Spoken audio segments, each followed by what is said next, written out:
Welcome to Straight Talk with Sullivan, where silence is not an option and truth doesn't come wrapped in ribbons. I'm your host, Mr. June. Premiering on the show is the very first episode, tagged The Lost Years, a haunting phrase that now defines decades of missed opportunities, stolen wealth, broken promises, and the quiet exodus of hope. This episode is not just a look back, it's a call forward. Because if we don't talk straight now, we will keep running in circles. So sit back, plug in, and prepare to confront the uncomfortable.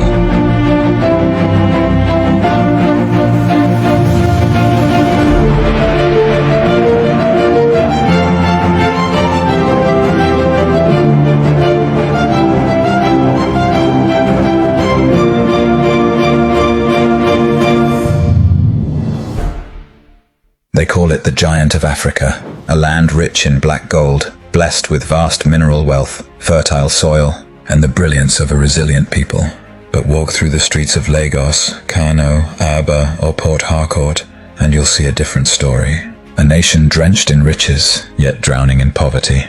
At independence in 1960, Nigeria stood tall. Hope shimmered in the air.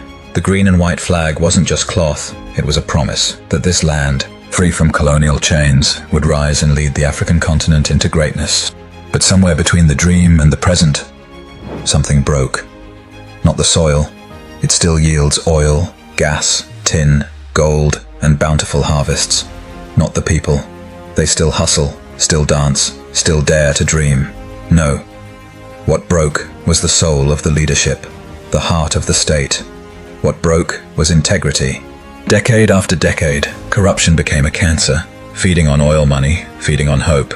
Leaders looted with impunity, billions vanished. Schools crumbled, hospitals became morgues, lights went out, literally, and power generation became a luxury. Meanwhile, the children of the poor carried chalk to class in barefoot steps, and the sons of the powerful flew first class to foreign universities bought with stolen funds. By the 1980s till today, Nigeria was and still borrowing money. Not because it lacked resources, but because it lacked accountability. The middle class began to vanish. Naira falling like a pack of cards, jobs disappeared, crime rising as the day passes. Budget padding has evolved into a refined craft of financial distortion, where straightforward projects are suspiciously inflated multiple times over. Road construction, building renovations, all overquoted, not for quality, but to bankroll political ambitions. The tragedy? The very institutions designed to provide oversight have collapsed under the weight of corruption.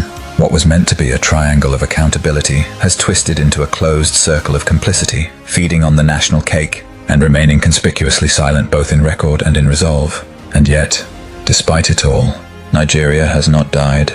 Because you cannot kill the spirit of a people whose hands still build, whose voices still sing, and whose hearts still hope. Nigeria's youth have awakened, not with protests alone, but with purpose.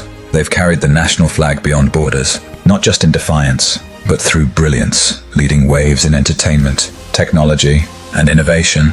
Nigeria is not poor because God made it so. Nigeria is poor because greed made it so. Public funds are looted and then re-looted before our eyes. We watch as culprits faint on national television, only to find safe havens by defecting to the ruling parties. Let's leave the tragedy of insecurity for another day, that which has become pencil in the hands of creators. But corruption? Corruption has done what war could not. It has crept in silently, entrenched itself systemically, and endured sustainably, leaving behind a nation bleeding in slow motion. So now the question is not, what went wrong? How did we get here? But how long will we keep letting it go wrong? How many more children will be born into a nation where birth is a risk and dreams are a gamble?